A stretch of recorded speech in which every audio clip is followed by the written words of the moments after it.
Hello दोस्तों, आप सभी को मेरी तरफ से नमस्कार और आपका इस विधान क्लासेज यूट्यूब चैनल पर हार्दिक स्वागत है। तो आज हम जिस टॉपिक की चर्चा करेंगे वो टॉपिक है गुणनखंड और गुणज। दोनों ही टॉपिक बिल्कुल सरल है, ध्यान से समझिए, सब कुछ समझ में आ जाएगा। ठीक है, तो हम शुरू करते हैं आज का टॉपिक। सबसे पहले गुणनखंड को पढ़ेंगे। गुणनखंड को पढ़ने के बाद गुणज को पढ़ेंगे। उसके बाद एक और टॉपिक होगा अभाज्य गुणनखंड, उनको हम पढ़ेंगे, लेकिन अभाज्य और भाज्य संख्याओं को पढ़ने के बाद पढ़ेंगे। ठीक है, तो सबसे पहले हम आज जिस टॉपिक को पढ़ेंगे वो टॉपिक होगा गुणनखंड। ठीक है, गुणनखंड किसे कहते हैं, सबसे पहले तो इसकी हम परिभाषा को देख लेते हैं कि गुणनखंड किसे कहते हैं। गुणनखंड की परिभाषा को देख लेते हैं। ठीक है, गुणनखंड की परिभाषा को देख लेते हैं। गुणनखंड की परिभाषा क्या रहेगी, वो है कि किसी भी दी गई संख्या में जिन संख्याओं का भाग किसी भी दी गई संख्या में जिन संख्याओं का भाग पूरा पूरा चला जाता है वे संख्याएं दी गई संख्या की गुणनखंड कहलाती हैं। यानी कि कोई भी संख्या हमें दी गई है, ठीक है, तो उस संख्या में जिन संख्याओं का भाग पूरा पूरा जाता है वे संख्याएं उस दी गई संख्या की क्या कहलाती है, गुणनखंड कहलाती हैं। ठीक है, जैसे एक उदाहरण देते हैं। ये एक उदाहरण दिया हुआ है, देखिए इसमें ये दिए हुए हैं 20 20 दिए हुए हैं। तो 20 के गुणनखंड क्या होंगे, देखो सबसे पहला एक, तो एक का भाग 20 के अंदर जाता है। उसके बाद दो, दो का भाग भी 20 के अंदर जाता है। उसके बाद चार, चार का भाग भी 20 के अंदर जाता है 5 बार। उसके बाद पाँच, पाँच का भाग 20 के अंदर जाता है 4 बार। उसके बाद 10, 10 का भाग भी जाता है 20 के अंदर 2 बार। और उसके बाद 20, 20 का भाग भी जाता है 20 के अंदर। यानी कि ये सारी संख्याएं वो संख्याएं हैं जिनका भाग 20 के अंदर पूरा पूरा पूरा पूरा जाता है। 20 के अंदर पूरा पूरा भाग जाता है इन संख्याओं। तो ये हो गए 20 के गुणनखंड, 1 2 4 5 10 और 20। ठीक है, तो ऐसी संख्याएं जिनका भाग दी गई संख्या में पूरा पूरा जाता है तो वे संख्याएं दी गई संख्या की क्या होती है, गुणनखंड कहलाती है। ठीक है, तो इस प्रकार 36 के गुणनखंड भी हम लिख सकते हैं।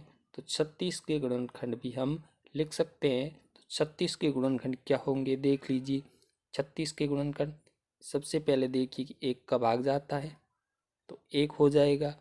उसके बाद देखिए एक के बाद क्या होगा, दो का भाग, देखिए दो का भाग भी जाता है तो इस पे दो आ जाएंगे। दो के बाद देखिए तीन का जाता है, क्या तीन का भाग जाता है, तीन हो जाएंगे। तीन के बाद चार, देखिए चार का भाग भी जाता है, चार नौ में 36 होते हैं। पाँच देखिए पाँच का भाग नहीं जाता है, पाँच सात 35 होते हैं। ठीक है, छः देखिए छः का भाग जाता है, छः छंग 36 होते हैं। उसके बाद सात देखिए सात का भाग नहीं जाता है। आठ देखिए आठ का भाग भी नहीं जाएगा। नौ देखिए नौ का भाग भी जाएगा, नौ चौके 36 होते हैं। 10 का भाग नहीं जाता है, 11 का नहीं जाता है, 12 का देखिए बार 3 बार जाता है। ठीक है, तो 12 भी होंगे। 12 के बाद 13 नहीं होंगे, 14 नहीं होंगे, 15 भी नहीं होंगे। उसके बाद 16 भी नहीं होंगे, 17 भी नहीं होंगे। उसके बाद एक संख्या और होगी 18। ठीक है, 18 दूना 36 और उसके बाद खुद संख्या आ जाएगी 36। तो ये 36 के क्या हो गए, गुणनखंड। एक, दो, तीन, चार, छ, उसके बाद चार, 12, 18 और 36। यहाँ पर 9 है, ये 9 है। तो 1 2 3 4 6 9 12 और उसके बाद 18 और 36। तो ये संख्याएं हो गई किसकी, 36 की गुणनखंड हो गई। आगे बढ़ते हैं। ठीक है, आगे बढ़ते हैं। अब इसमें देखिए कुछ विशेष तथ्य हैं, उनको हम ध्यान रखेंगे कि प्रत्येक संख्या का गुणनखंड होता है क्या?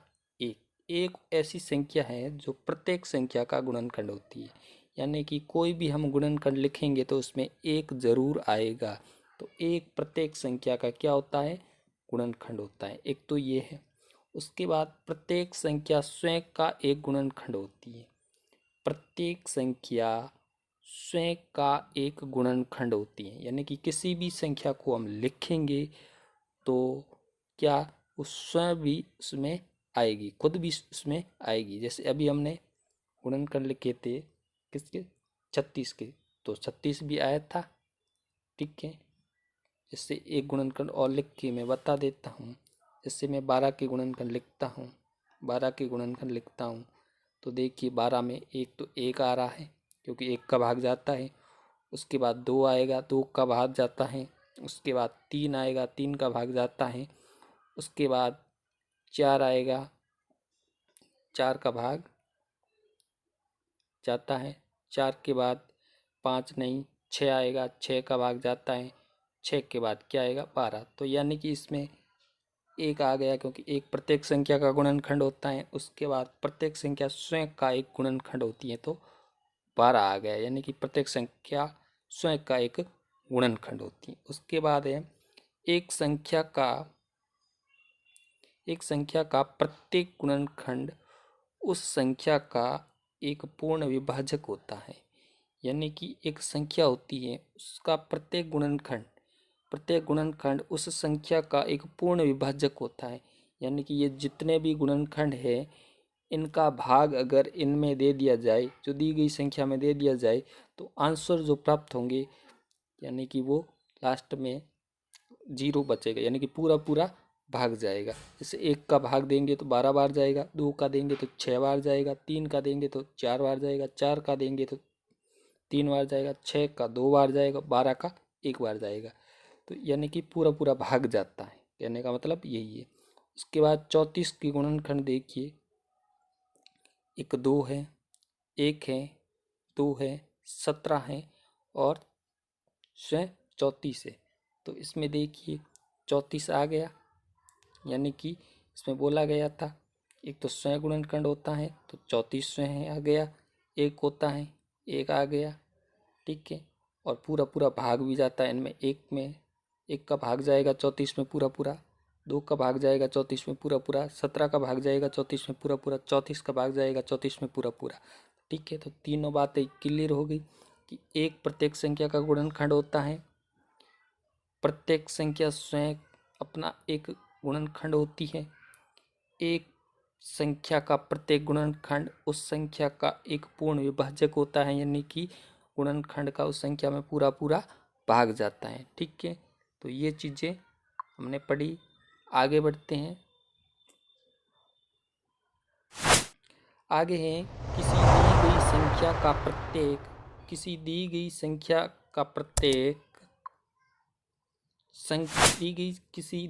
संख्या का प्रत्येक गुणनखंड उस संख्या से छोटा या उसके बराबर होता है।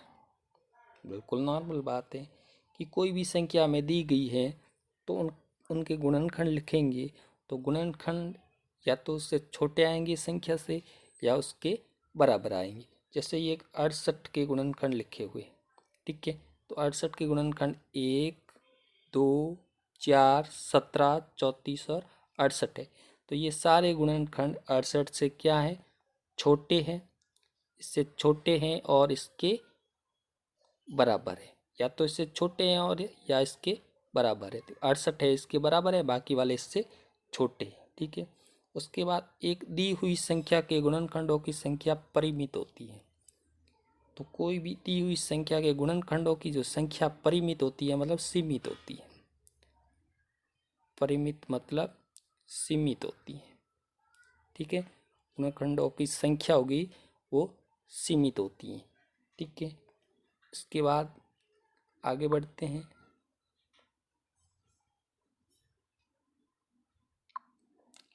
गुणज, इसकी जो डेफिनेशन है वो देख लीजिए, सरल है कि दी हुई संख्या का जिन संख्याओं में पूरा पूरा भाग जाता है वे संख्याएं गुणज कहलाती हैं। यानी कि कोई संख्या दी हुई है तो उस संख्या का जिन संख्याओं में पूरा पूरा भाग जाता है वे संख्याएं गुणज कहलाती हैं। से उदाहरण देखिए, 6 है, 6 के गुणज 6, 12, 18, 24, 30, 36, यानी कि ये एक संख्या दी है। इस संख्या का जो भी ये संख्या है इसमें भाग जाता है। 6 में 6 का भाग जाएगा, 12 में 6 का भाग जाएगा, 18 में 6 का भाग जाएगा, 24 में 6 का भाग जाएगा, 30 में 6 का भाग जाएगा, 36 में 6 का भाग जाएगा। यानी कि दी गई संख्या का जिन संख्याओं में पूरा पूरा भाग जाता है वे संख्याएं क्या कहलाती हैं? गुणज कहलाती हैं। ठीक है। उसके बाद प्रत्येक संख्या स्वयं का एक गुणज होती है। जिस प्रकार गुणनखंड में भी हमने पढ़ा तो उसमें भी देखो प्रत्येक संख्या स्वयं का एक गुणज होती है। देखो 6 के गुणज लिखेंगे तो 6 आएगा। तो प्रत्येक संख्या स्वयं का एक गुणज होती है। एक दी हुई संख्या के गुणजों की संख्या अपरिमित होती है। यानी कि दी हुई संख्या के जो गुणज होते हैं उनकी संख्या अपरिमित होती है, मतलब अनेक होती है। अनेक गुणज होते हैं, सीमित नहीं होती है, अनेक होती है। ठीक है। इसके बाद हम आगे बढ़ते हैं। इसमें देखिए, एक संख्या का प्रत्येक गुणज उस संख्या से बड़ा या उसके बराबर होता है। गुणनखंड की तरह ही इसमें देखिए, इसमें क्या होगा कि जो गुणज होगा वो या तो इस संख्या के बराबर होगा या इससे बड़ा होगा। गुणनखंड में क्या था, या तो जो दी गई संख्या थी उससे छोटा होता था या उससे के बराबर होता था। इसमें या तो बराबर होगा या इससे बड़ा होगा। ठीक है। इसमें ये 7 के गुणज लिखे हुए हैं, इसमें 7 इसके बराबर है और बाकी वाले जितने भी गुणज हैं वो इस दी गई संख्या से बड़े हैं। 14 बड़े हैं, 21 बड़े हैं, 28 बड़े हैं और 35 बड़े हैं। तो ये सारे के सारे गुणज हैं वो 7 के अलावा इससे बड़े हैं। ठीक है। जैसे एक संख्या लेते हैं उसके गुणज लिखते हैं हम। जैसे ये 8 लिए, 8 के गुणज लिखेंगे तो पहले क्या आएगा? 8 आएगा। 8 के बाद 16 आएगा, 16 के बाद 24 आएगा, 24 के बाद 32 आएगा। ऐसे चलते रहेंगे आगे। तो जो ये पहला गुणज आया इसके बराबर आया, बाकी वाले इससे बड़े आए। ठीक है। ये क्या है? बड़े हैं इससे, और ये क्या है? बराबर है। ये बराबर है और ये बड़े हैं। ठीक है। इस प्रकार आगे बढ़ते हैं। इसमें दिया हुआ है कि वह संख्या जिनके सभी गुणनखंडों का योग उस संख्या का दुगुना हो एक संपूर्ण संख्या यानी कि परफेक्ट नंबर कहलाती है। ये भी एक ध्यान रखने योग्य बात है कि वह संख्या जिनके सभी गुणनखंडों का योग क्या होता है, उस संख्या का दोगुना होता है, तो वो एक संपूर्ण संख्या कहलाती है। और अगर पूछ ले कि संपूर्ण संख्याएं बताइए तो हम बताएंगे। कैसे बताएंगे? तो ये याद रखना चाहिए कि सभी गुणनखंडों का योग क्या होना चाहिए? दी गई संख्या का दुगुना होना चाहिए। ठीक है। तो जैसे एक संख्या है 6, सारी संख्या ऐसी नहीं होती हैं, कुछ संख्या ये होती है। 6 दिए हुए हैं, यहाँ पर 6 दिए हुए हैं। 6 के गुणनखंड देखिए 1, 2, 3 और 6 है। जब इनका योग करते हैं हम तो कितना? 1 + 2 + 3 + 6 कितना आ गया? 12। संख्या कितनी दी हुई है? 6। तो 6 तो ये दुगुना है कि नहीं है? 2 × 6 कितना होता है? 12। ठीक है। तो ये जो दी गई संख्या है उसका दुगुना हो गया। तो 6 क्या है? एक संपूर्ण संख्या है। 28 देख लेते हैं। इसके गुणनखंड 1 है, 2 है, 4 है, 7 है। ठीक है। 14 है, 28 है। इनको जोड़ा तो क्या हुए? 56 हो गए। 56 हो गए। और जब 2 इंटू 28 किया तो भी कितने आए, 56 आ गए। ठीक है, यानी कि इस संख्या का कितना हो गया, दुगना।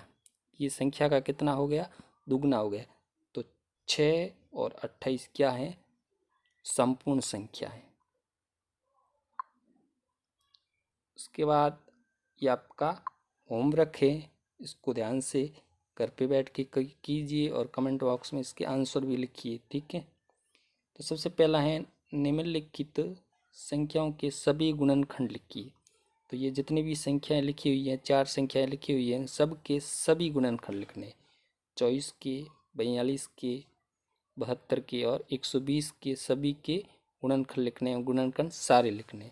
दूसरा क्वेश्चन है निम्न संख्याओं के प्रथम 5 गुणज लिखिए। तो 9 के, 12 के और 16 के प्रथम 5 गुणज लिखने हैं। ठीक है, तो इस प्रकार ये जो वीडियो है इसको शेयर कीजिए, लाइक कीजिए और चैनल को सब्सक्राइब कीजिए। ठीक है, ये आपको पहले बेसिक गणित करवाई जा रही है, उसके बाद कक्षा के हिसाब से गणित पढ़ाई जाएगी। ठीक है, तो इस प्रकार चैनल को सब्सक्राइब और दोस्तों के साथ शेयर कीजिए, वीडियो को लाइक कीजिए। ठीक है, वीडियो को देखिए, वॉच कीजिए बार बार। अगर समझ में नहीं आए और कोई प्रॉब्लम हो तो बताइए कमेंट बॉक्स में। इसी के साथ मैं विदा लेता हूँ। जय हिंद, जय भारत।